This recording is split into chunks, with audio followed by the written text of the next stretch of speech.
Hey, Student Success, welcome to week 6 of the semester. Hopefully everyone had a nice Thanksgiving and we are ready to really start getting the class kind of wrapped up. I feel like it goes pretty quickly from here. So week 6 runs from November 29th through December 5th. And so a quick couple announcements, I guess, to start off with. Just another plug and reminder for your student services assignment. This is coming due very soon. So hopefully by now you have attended a workshop. If you have not, I think there's only maybe 1 or 2 more coming up in December. I know there's one for sure, and sometimes they add extra ones. So if they do, I will be sure to post that announcement. But if you have not attended a workshop, you may only have 1 more opportunity in December. So again, you want to make sure that you go into your MyStark State and go to your academic support, and go to your student success workshops, and you'll go all the way to the bottom again, because we are already at the end of November. You are really just looking at, your very last option there. So you want to make sure you take advantage of that for your student services required workshop assignment. The next thing I wanted to kind of announce is that week 1 is reopening this coming weekend for the end of week 6. So Friday, Saturday, Sunday, the 3rd, the 4th, the 5th, December 3rd, 4th, 5th, week 1 will reopen during week 6. So anyone, you can see it's already scheduled there to reopen on Friday. For anyone who may have either enrolled late in the class or you perhaps just missed some assignments that first week, this is your opportunity to go back in, because there were several assignments that week, especially if you feel like your grade could benefit from making up some work. There is your chance. So please make sure you go in and make up those assignments if you need to. All right, so I'm going to go ahead and scroll down to week 6. We are in chapter 6, so I'll do a quick overview of the chapter and then talk to you about your assignments as well. So you can see we're kind of back to a normal load of assignments. We have a discussion forum, which as always is due by Wednesday for attendance points, and then respond to 2 classmates by Sunday for the rest of your points for the assignment itself. You have a chapter 6 assignment, a test your memory assignment, and a how well do you study assignment. So everything except for your attendance post are due by Sunday. So again, we are in our materials. We're in chapter 6. So I will tell you something real quickly. This is a long PDF. So I don't use this as part of my lecture here, but this really does go into more detail about a lot of the information that your textbook will talk about. So I'm going to use our textbook link as my main source of my discussion today. But you can see that this document itself goes into a lot of detail. And so I'll reference it, but I'm not going to necessarily go through every page, every issue, So I want to make sure that you are aware that it's there. All right, so chapter 6 textbook, this is all about preparing and taking tests. So as always, there's a self-assessment, kind of some goals where you want to go when it comes to test taking and preparation. And so it starts kind of talking about, I know it seems like we're constantly being tested in academics, and some of that anxiety from test taking could be helped, not go away completely, because testing anxiety is just a thing. It's going to almost always be there. Is try to view testing differently. If you view it as an opportunity to show what you know or an opportunity to show your growth, you can kind of start looking at the testing process a little differently. And it is one of the best ways to measure kind of progress. And so it goes through here like the learning cycle. And again, it's a cycle because you can go back and go to any of these parts at any different part of the process. So your chapter will talk about kind of the learning cycle, and this was already mentioned in previous chapters, kind of how, again, many of these concepts are very cyclical, meaning that they all are connected and you can revisit them at different spots. So in this chapter, the first thing they really start to hit on is, as I mentioned, like test anxiety. So again, if you feel like you have test anxiety, or even if you're not sure, or maybe you had it at one point, there's a quick kind of like self-assessment again. And it goes into detail about what test anxiety is and how you can kind of combat it. A little bit of test anxiety is good because it lets you know that what you're doing is important, what you're doing is meaningful to you. But when it becomes so overwhelming, or you have that like going blank feeling, if anyone's ever had that, it's like our mind goes into fight or flight. Whenever we have that going blank feeling, we literally see the test as a threat. And so we either go completely blank because we're like flighting, or we fight it And so when we have that blank feeling, it's because our brain is like, nope, I'm out of here. And so how do we combat this? Well, first thing is be prepared. I mean, that's hopefully common sense, but obviously if you're not prepared, you're not going to do well in most cases. So you want to make sure that you are knowing the material. So that goes back to previous discussions, taking notes, using your different learning strategies, paying attention, participating, all of that helps with your test preparation. And then knowing when the test is going to be is another big part of that. So being prepared, studying leading up to it as well. Challenge your negative thinking, change negative thoughts from, I don't know this, to, you know what, I know more of this than I think, or I'm going to fail this, into, I'll probably figure this out. So try to challenge those negative thinkings, because sometimes we just need to fool ourselves. Even if we don't believe it, kind of lie to yourself. I've got this, I know this. And even that process can help you build up and do better. Picture doing well. Really don't compare yourself to others. If you're in a classroom and someone takes 20 minutes and you're sitting there like, oh my gosh, how'd they get done so quickly? You have no idea if they studied and really knew their stuff and that's why they got it done, or he or she had no idea what they were doing. And so they just filled it out randomly and turned it in. You have no idea. So you don't want to compare yourself to other people. Do your best on your own. Have a plan. If it's a short answer test, you want to have a plan for how long you're going to take on each question. If it's multiple choice, whatever the case it is, have a plan, have a timetable set up, and make sure you do those things that you've probably heard all your life.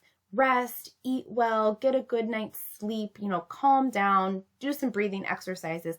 All of that is going to help you. And here's a little bit more talking, like exercises, kind of turning negatives into more positives and really challenging those thinking. The next section talks about studying to learn, not just to take a test, because students who cram, I don't know if any of you are guilty or, engage in this. Studying to cram can work for some people. They end up passing, but most of those people then don't retain that information for longer than the next day, because you're putting your brain in a situation where you're really only converting information to short term. It's not going into your long-term memory. So if you have a chapter 1 test and you cram, great, you might do well for chapter 1, but then in like 4 weeks when you have a unit chapter 1, 2, 3 test, that chapter 1 material is gone. You didn't convert it to long-term memory, so you have to go back and relearn it. So how can you make sure that you are making progress in learning, not just for the test? Well, study a little bit every day. Make sure that you're putting 10, 15, 20, whatever, and you can build up. Every day that you're reviewing your notes, you're spending a little bit of time with the material, even if you don't have a test coming up. Connect the information to what you already know or why it's meaningful, how it's going to be helpful in future situations, and then really cement your knowledge. Really look and fill in gaps. Go back and test yourself, do flashcards, whatever it might be, to really get that knowledge to your long-term memory. So this goes into kind of how do you study for major exams? What are things you should be doing? Hopefully, again, you don't study the night before, but you look on your syllabus and that a test is coming up in 2 weeks. You should start studying that night. And then building up every night from there. Here's some other general test success tips, making sure that you are not being distracted, you're in the right physical and mental space to study, give yourself some breaks. And then if you're studying in groups, socio learning is really effective, learning with other people, because they might be able to explain things to you in a way that maybe the teacher could not. They might see it in a way or perspective that is helpful to you. And so this is going to kind of give you the benefits of, as well as like how to organize your study groups with people who are kind of like-minded in a lot of your thinking and your kind of commitment to success. So those are some strategies, because I know not everyone likes working with groups, but you really do learn a lot from your peers, because again, you might even be able to explain something to them in a way that they didn't understand, or you're seeing things from different point of views. So it can be really helpful. The next section is on taking tests in general. So the types of tests, you've got formative and summative. Formative are those kind of like chapter or section tests. So to speak, your summative tests are those larger ones, midterms and finals. And so you should be thinking about both of those. What are you taking? What is it going to look like? And then of course you have your regular paper test, open book tests. I will often say that my students do almost more poorly on their open book, open note test, because they think they don't have to study. And so all they do is bring their materials, and then they spend their entire time just flipping through their notes because they didn't even really prepare. They didn't look at them. And so they didn't invest the time they needed to make sure that they knew the information. Take-home tests are those things that obviously you have more time and more access to resources, but I know most instructors will grade those more accurately, more, not necessarily accurately, but more critically, because you had more time and you had more resources. So you want to make sure that you spend a lot of time on those take-home tests and really meet all of those objectives. Online tests, very similarly. One thing that I have a lot of students complain about, and even though our class in particular doesn't have online testing so much, we do have assignments. I'll have students wait until Sundays at 10:30 or 11 o'clock to even open an assignment, and then find out that they don't understand it, they run out of time, and then they have all these questions, and then they don't understand why they didn't get the assignment done. Same thing with tests. I have students who they'll say in other classes, yeah, I waited until too late and then I didn't have time to finish the test. You have to space yourself out. Make sure you know when the test is due. Make sure that you spend enough time. Make sure that you're comfortable with technology, and make sure that you kind of do what you're supposed to do. So it's all about kind of that planning part of it as well. Electronic tests in the classroom. Some of you might have to do that with your math classes. And then presentations as tests. Sometimes an instructor will opt to do a presentation instead of like a traditional test. So here's just some general test taking tips. There we go. Test taking tips. Learn as much as you can. Like, what type of format is it? How many questions? Most instructors are fine answering those kind of questions, letting you know. Try to anticipate the kinds of questions that are going to be on the test. Don't cram. We already talked about this. Don't stay up cramming. Go to your classroom early, kind of get yourself in that mental space, create a test plan. Again, okay, if there's 3 sections, I'm going to spend 20 minutes on each section, or whatever it might look like. Try to come up with a plan on how you're going to approach the test. Write down, this goes back to reviewing a little bit every day. Read the directions really carefully. Make sure that you know what is being asked of you so you don't miss points. Do the easy questions first, because that way you give yourself a little bit of confidence, and then you can spend more time later on the more difficult questions. Check your work, keep an eye on the time. Here are specifics for different content areas. If that is, helpful for you as well, you might want to look to see how to do that with the science and math questions in particular. All right. Here are different types of tests. You have multiple choice. This is going to give you strategies on taking multiple choice. You want to make sure, some general tips that I think really work that they talk about in here is cover up the answers and read the question carefully and try to anticipate the answer, and then look at your options. Look at all of the options. Don't just eliminate them right away. Look at all your options, and then you can probably eliminate at least 2. Look for clue words like never, always, every, none, because those are usually not part of the right answer. So you want to look for words like usually or often, those kind of things. So those are some tips with multiple choice. So true, false questions, a lot of those can apply from the multiple choice tips as well. So answer the questions that are obvious to you. You want to make sure that you look through and look for those key words again, because oftentimes they can help you determine the right answer. There's some tips on matching. I don't know that you'll see very many matching at the college level, but you still might have some. So you have some concepts on matching. Short answer and essay questions I kind of approached in a very similar way. If you can kind of know the concepts that you'll be tested on, you can test yourself in answering short answer or essay questions in preparation. Come up with an example of how you would plan your short answer or essay question. You need all the things you need in a regular essay: an introduction, the body, a conclusion. You need time to proofread. You need to make sure that you're answering the question, all parts of it. So there are some more tips about that. Here are some kind of verbs, like verbs and terms that you may be asked to use. This is going to come into play with one of your assignments this week that you might see on essay exams. Critique this, discuss that, and what does that mean, and what are they looking for? So that might be helpful for essay exams. And again, you're going to see that in one of our assignments this week. The next part talks about kind of academic honesty and making sure that you are being academically honest. And why you want to not be dishonest is you don't learn as much, obviously. If you're cheating, you're spending more time coming up with ways to not learn the material that you could just invest in learning the material. You risk failing or being removed from school. It actually causes a lot of stress because you might be worried that you're going to get caught. You are paying to be here, so why would you kind of put yourself in this position? So, and I think a big thing internally, it lowers your self-esteem. You don't have enough self-belief in yourself to do your own work. So cheating kind of lowers that for you. So here are some examples of academic dishonesty, and this is going to come up in your discussion post.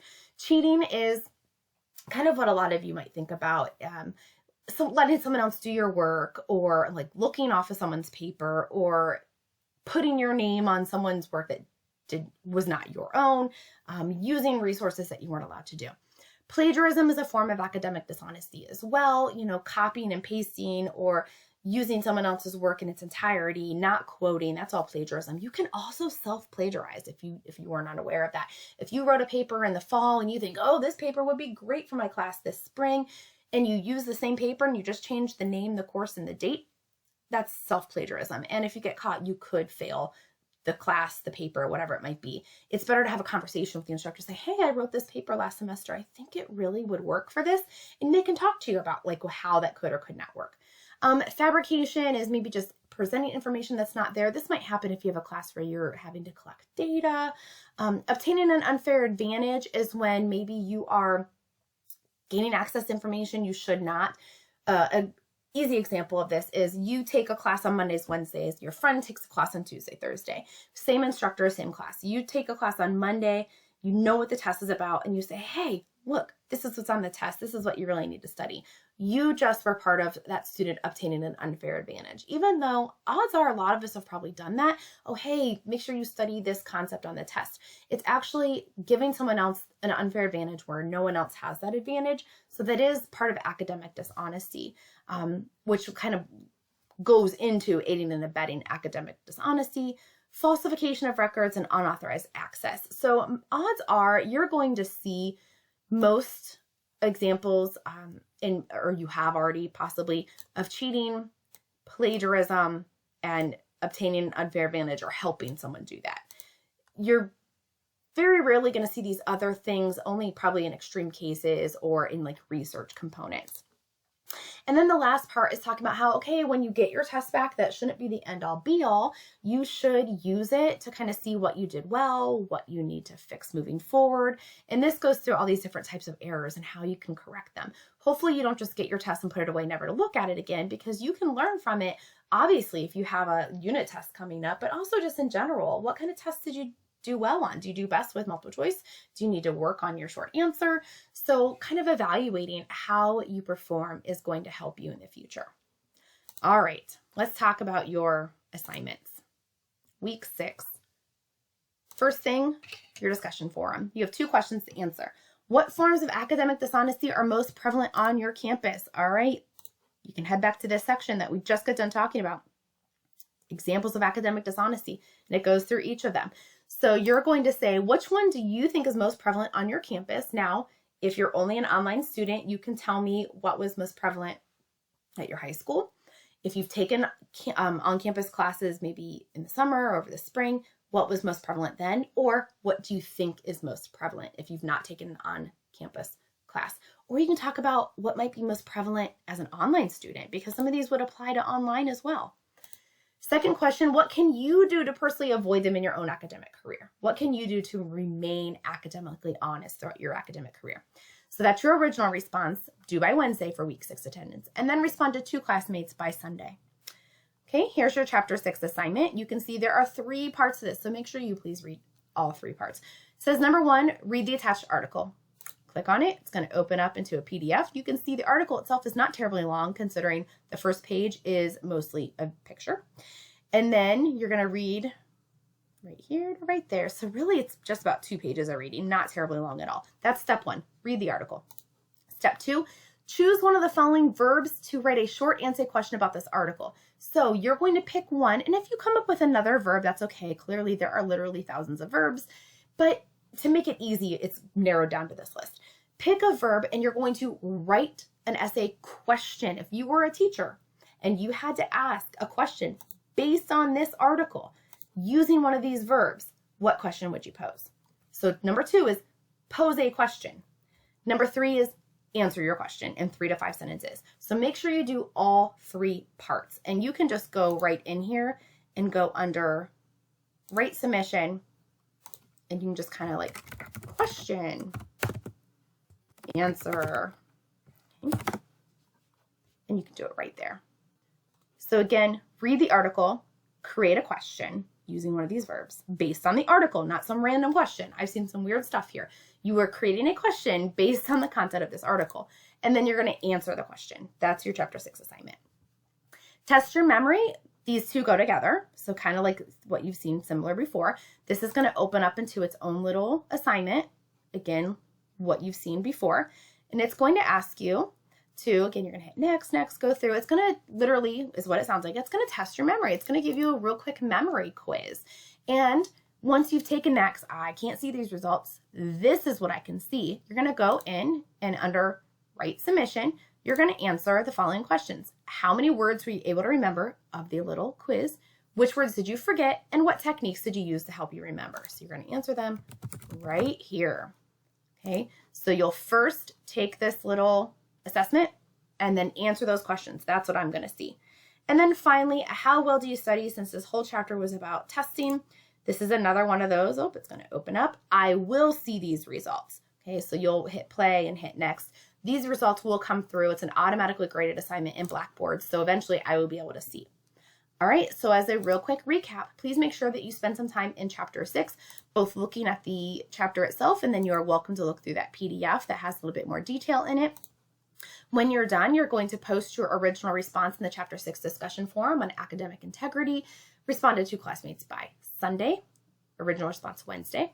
Chapter 6 assignment on the article, read it, come up with a question, answer the question. Test your memory, take the survey, give me your results in those 3 questions, and how well do you study? All right, another reminder, get your student services workshop done, and week 1 will reopen this weekend. Hope everyone has a great week. Bye.